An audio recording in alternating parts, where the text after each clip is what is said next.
ஸ்ரீமதே ராமானுஜாய நமக. தினம் ஒரு திவ்ய பிரபந்தம் தொடரிலே இன்றைக்கு 1995வது பகுதி. திருமங்கையாழ்வார் அருளிய பெரிய திருமொழியை அனுபவித்து வருகிறோம். அதிலே 11ஆம் பத்து 4ஆம் திருமொழி, அதாவது எம்பெருமானுடைய தச அவதாரங்களை பற்றி பேசக்கூடிய இந்த 4ஆம் திருமொழியினுடைய 3வது பாசுரத்தை இன்று நாம் இணைந்து அனுபவிக்க இருக்கிறோம். இது பெரிய திருமொழியின் 1037வது பாசுரமாகும். இந்த பாசுரத்திலே வராக அவதாரத்தை விவரிக்கிறார் ஆழ்வார். முன்பாடலில் தேவர்களுக்கு தாரகத்தை, அதாவது வாழ்முதலை அருளியதை கூறினார். அமுதத்தை எடுத்து பார்க்கடலை கடைந்து அவர்கள் செல்வமெல்லாம், தேவர்கள் செல்வமெல்லாம் இழந்து அவர்கள் வலியிழந்து கிடக்கும் பொழுது பார்க்கடலை கடைந்து அமுதத்தை எடுத்து தேவர்களுக்கு கொடுத்து அவர்களுக்கு வாழ்முதலை, அவர்களுக்கு தாரகத்தை அருளினான் எம்பெருமான். அந்த வரலாற்றை முந்தைய பாசுரத்திலே கூறினார்.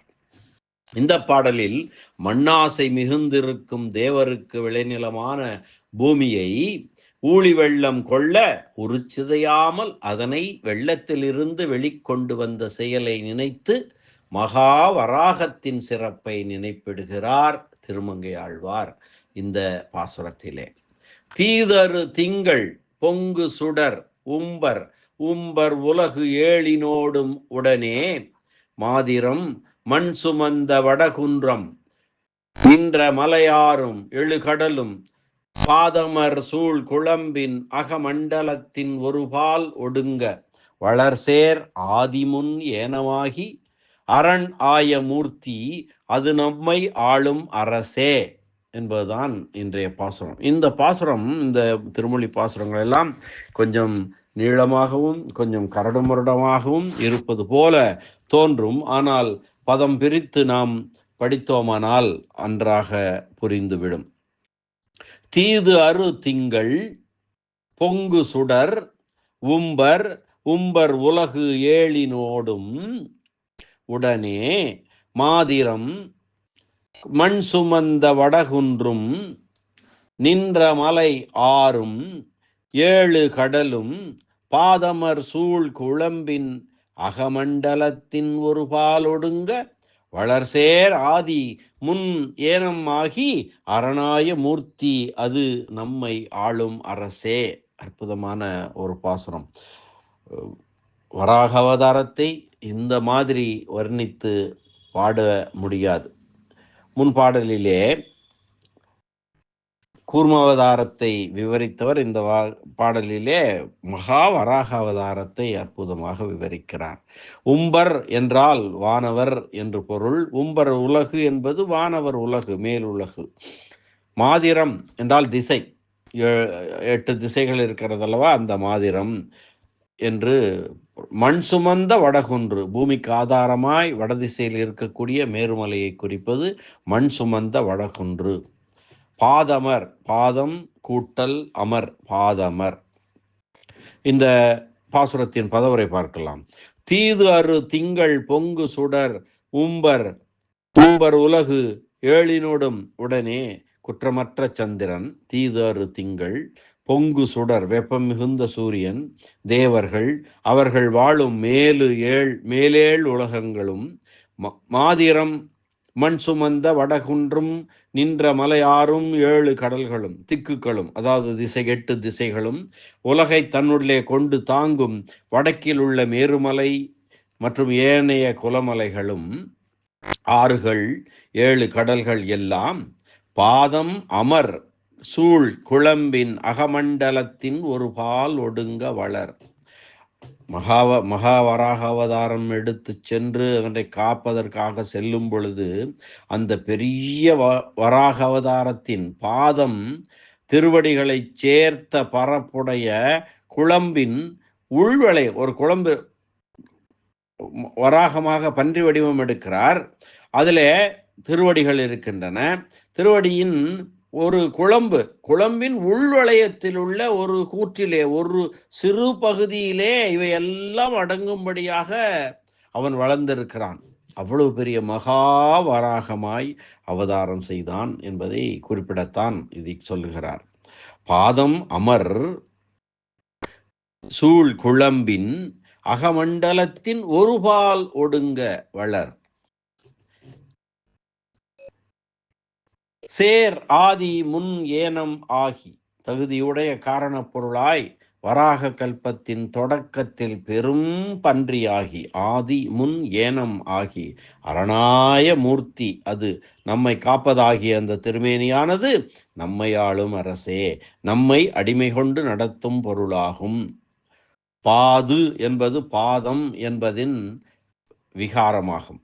பாது அமர் என்று வந்திருக்கிறது. பாதம் கூட்டல் அமர்.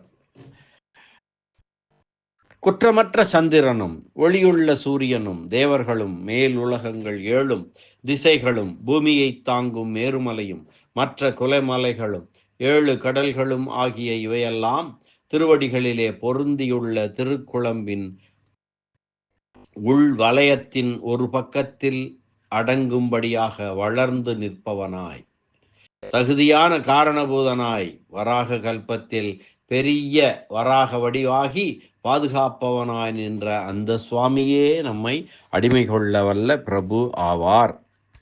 இந்த பாசுரத்திலே வராக அவதாரத்தை மிகவும் சிலாகித்து அனுபவித்து பேசுகிறார் திருமங்கை ஆழ்வார். ஹிரண்யகசிபினுடைய உடன் பிறந்தவனான ஹிரண்யாட்சன் என்ற கொடிய அரசன் அசுரன் தன் வலிமையாலே பூமியை பாயாக சுருட்டி எடுத்து கொண்டு கடலிலே மூழ்கி சென்ற போது தேவர் முனிவர் முதலியவரது வேண்டுகோளினால் திருமால் மகா வராக அவதாரம் செய்து கடலினுள் புகுந்து அந்த அசுரனை தேடி கண்டுபிடித்து சண்டையிட்டு கோட்டினால் குத்தி கொன்று அவன் என்ன செய்திருந்தான், அந்த இரண்யாட்சன் பாதாள லோகத்தில் கொண்டு போய் பூமியை அப்படியே அந்த அந்த சோரோடு அண்டபித்தியோடு ஒட்டி வைத்து விட்டான். அப்படி இருந்ததை அந்த பாதாள லோகத்தை சார்ந்திருந்த பூமியை தன் கோட்டினால் தன் கொம்பினால் குத்தி அங்கிருந்தும் எடுத்து கொண்டு வந்து பழையபடி விரித்தருளினன் என்றும் இப்போது நடக்கிற ஸ்வேத வராக கல்பத்துக்கு முந்தின பாத்ம கல்பத்தை பற்றிய பிரளயத்தின் இறுதியில் ஸ்ரீமன் நாராயணன் பிரளய நீரில் மூழ்கியிருந்த பூமியை மேலே எடுக்க நினைத்து மகா வராக உருவம் எடுத்துக்கொண்டு கோட்டு நுனியால் பூமியை எடுத்து வந்தனன் என்றும் வராக அவதாரத்தை பற்றி வரலாறுகள் கூறப்படுகின்றன. அந்த ஸ்ரீ வராக நாயனாருடைய திருமேனி பெருமையை இதிலே வர்ணிக்கிறார் ஆழ்வார். அண்டபித்தியில் ஒட்டி கிடந்த பூமி பிராட்டியை அங்கிருந்து ஒட்டியிருப்பதை விடுவித்து எடுக்கும் போது மேருமலை முதலிய பெருத்த பொருள்களெல்லாம் பெரிய பெரிய மலைகளெல்லாம் வராகமூர்த்தியின் குழம்பில் ஒடுங்கி போகும்படியாக வராகமூர்த்தியின் திருவடியில் ஒரு குழம்பில் ஒடுங்கி போகும்படியாக மிகப்பெரிய வராக திருவுரு எடுத்ததாக புராணங்கள் சொல்லுகின்றன. பூமி எவ்வளவு பெரியது! பூமி அதில் உள்ள அனைத்தும் பேரு மலைகள் 7 கடல்கள் சந்திரன் சூரியன் அனைத்துமே மூழ்கி போகும்படியான பெருத்த வெள்ளம். அப்படி இருக்கும்போது அவ்வளவும் அவருடைய எம்பெருமானுடைய வராக அவதாரத்தின் ஒரு குழம்பிலே ஒரு பகுதியிலே இருக்கும்படியாக இருந்தது என்றால் அந்த வராக உருவம் எவ்வளவு பெரிதாக இருக்கும் சற்றே கற்பனை செய்து பாருங்கள். சிலம்பினிடை சிறுபரல் போல் பெரிய மேரு திருக்குழம்பில் கணகணப்ப திரு ஆகாரம் குலுங்க நிலமடந்தை தனையிடந்து புல்கி கோட்டிடை வைத்தருளிய வெங்கோமான் கண்டீர் என்று திருத்தெற்றியம்பல திருப்பதிகத்திலும் திருவிக்கிரமனாக பெரிய வடிவு கொண்டு உலகளந்த காலத்திலே மிக விசாலமான அந்த திருவடிக்கு போதுமானதாக பர்யாப்தமாயிருந்த பூமியானது வராக அவதார காலத்தில் கால் நகத்தின் ஒரு பகுதி கூட போதாமல் இருந்த விசித்திரம் என்கொல் என்று வியந்து பேசிய வராகத்து எயிற்றளவு போதாவாறு என்கொலோ எந்தை அடிக்களவு போந்தபடி என்று பொய்கையார் பாசுரமும் காணலாம். சந்திரன், சூரியன் முதலிய எல்லா பொருள்களும் திருவடி குழம்பின் ஒரு பகுதியிலே ஒடுங்கும்படியாக மிக வளர்ந்த வராக நாயனார் நம்மை ஆளவல்ல பிரபு என்றார். பாதம் அமர், பாதமர், பாதம் கூட்டல் அமர், பாதம் அமர் என்று சேர வேண்டியது பாதமர் என்றானது தொகுத்தல் விகாரம் என்று ஏற்கனவே பார்த்தோம். இனி இந்த பாசுரத்திற்கான வியாக்கியான சக்கரவர்த்தி பெரியவாச்சான் பிள்ளையினுடைய உரை பார்க்கலாம். தீது அறு திங்கள் பொங்கு சுடர் உம்பர் உம்பர் உலகு ஏழினோடும் உடனே மாதிரம் மண் சுமந்த வடகுன்றும் நின்ற மலை ஆறும் ஏழு கடலும் பாதமர் சூழ் குழம்பின் அகமண்டலத்தின் ஒருபால் ஒடுங்க வளர். காண்பதற்கு இனியதாய் கண்ணுக்கு குளிர்ந்திருக்கும் சந்திரன், கண்களை கூச வைக்கும் 1000 கதிர்களை உடைய சூரியன், தேவர்கள், மேலுலகங்கள் 7, திக்குக்கள் 8, பூமிக்கு ஆதாரமான மேருமலை, அதனை தவிர எஞ்சி நின்ற குலமலைகள், ஆறுகள், 7 கடல்கள், இவைகள் எல்லாம் திருவடிகளிலே சேர்ந்து பரப்பை உடைய திருக்குழம்பின் உள்வளையத்தில் ஒரு கூற்றிலே அடங்கும்படியாக வளர்ந்தவனை சேர் ஆதி முன் ஏனமாகி அரணாய மூர்த்தி அது நம்மை ஆளும் அரசே. அனுரூபசவை நாதக, அனுரூபசவை நாதக, ராமாயணம் அயோத்தியா காண்டத்திலே வரக்கூடிய ஒரு ஸ்லோக வரி. எல்லோருக்கும் தலைவனாகத்தக்கவன் அவன் அனுரூப சவைநாதக என்று சொல்லுவது போலே இதற்கு முழுவதும் தகுதியான காரணம் வராக கற்பத்தின் தொடக்கியத்திலே பெரும் பன்றி உருவெடுத்து காத்த திருமேனியாகும். அது நம்மை அடிமை கொண்டு நடத்தும் பொருளாகும் என்று, அது நம்மை ஆளும் அரசே என்று கூறுகிறார் இந்த பாசுரத்திலே. மீண்டும் ஒரு முறை பாசுரத்தை அன்வைக்கலாம்.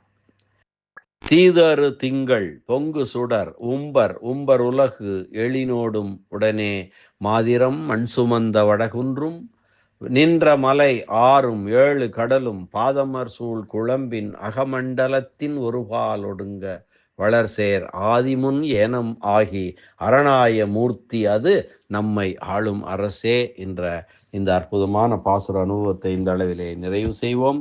மீண்டும் அடுத்த பாசுர அனுபவத்துடன் நாளை சந்திக்கலாம். நன்றி, வணக்கம். ஸ்ரீனிவாச வெங்கடேச ராமானுஜதாசன் திருவரங்கம். மகா அவதாரம் செய்த ஸ்ரீமன் நாராயணன் திருவடிகளே சரணம். அரட்டமுக்கி அடையார் சீயம் கலிகன்றி கலியன் பரகாலன் திருமங்கை ஆழ்வார் திருவடிகளே சரணம். வியாக்கியான சக்கரவர்த்தி உரைப்பெருமன்னர் ராமாயண பெருக்கர் பரம காருணிகர் பெரியவாச்சான் பிள்ளை திருவடிகளே சரணம். ஆழ்வார் எம்பெருமானார் ஜீயர் திருவடிகளே சரணம்.